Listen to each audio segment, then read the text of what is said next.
惊魂夜最惨的追捕者终于出现了，你绝对想不到这个可怜的小女孩究竟遭遇了哪些惊人的噩梦。在她刚出生时，她的母亲就难产而死，而她的父亲在取走保险金后冷血地抛弃了她。或许是上天怜悯，这个可怜的小女孩没有沦为乞丐，而是被拜伦家族收养。可没想到，这个家族会是她一生噩梦的开始。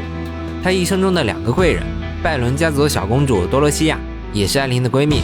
在她眼里，这位被收养的表姐一直在大家面前假装谦逊，分走了家族对她的宠爱，是她这辈子最讨厌的人。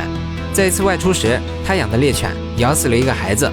为了让讨厌的表姐成为自己的替罪羊，她把自己的衣服和配饰全都给了艾琳，在火车站丢下了她，并且宣称她才是那个纵容猎犬袭人的拜伦大小姐。最终，艾琳被绑匪绑架，并因此成为了瘸子，而被绑匪砍下的那条腿成了自己猎犬的盘中餐。多亏了忠诚的小狗薇拉，才从绑匪手中救回了艾琳。不过，薇拉也因此被自己的主人多罗西亚残忍杀害。这就是3个小孩子中犬尝鲜的故事。小管家劳埃德，一位虚伪的管家，对艾琳有一种近乎病态的爱，从小与艾琳、多罗西亚一起长大，并且在艾琳绑架案后成为了艾琳的管家。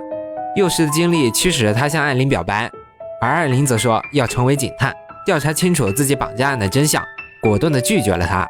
接连2次拒绝，让劳埃德恼羞成怒，决定与多罗西亚大小姐一起继续报复这个从外面捡回来的野孩子。最后，艾琳被2人合力赶出了拜伦家族，而艾琳的噩梦并未结束。从家族里被赶出来之后，艾琳并未放弃寻找真相，最终她找到了神秘的 A 组织成员猎人亨特的头上。狼人被艾琳搞得不胜其烦，开枪打伤了艾琳。就在亨特坐火车准备逃离这里的时候，最后一位凶手，一位漂亮的年轻女孩出现了。她对着亨特说：“你不用躲，艾琳被我除掉了。”至此，艾琳的故事结束。艾琳的死亡谜团或许只有这位神秘的女孩能够解答，而她的身份也早已经埋下了伏笔。被喂狼餐的亨特，被犬尝鲜的艾琳，以及变成蛇的小点心的她，都是那个疯子发明家的杰作。不过我想说，为什么手上总是艾琳啊？